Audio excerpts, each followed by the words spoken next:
Welcome to Solvetic, your channel to always learn technology easily. Below in the description, you will find useful links we used in this video.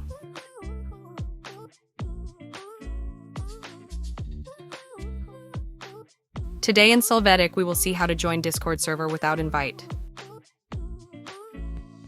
We are going to open the Discord app. When doing so, click on the Add a Server icon. Then you will click on the option, Join a Server. After this, we will click on Don't have an invite to access a list of servers. You will find a group of servers that do not require an invitation. You can access this same option if you click on Explore Discoverable Servers. You can open the desired server, then click on Join and the name of this server. In some cases, you must accept the rules of use to enter that server.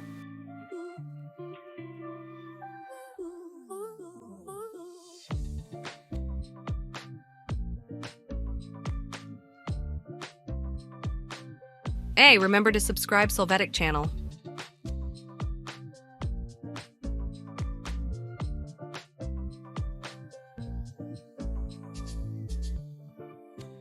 We hope it has been helpful for you.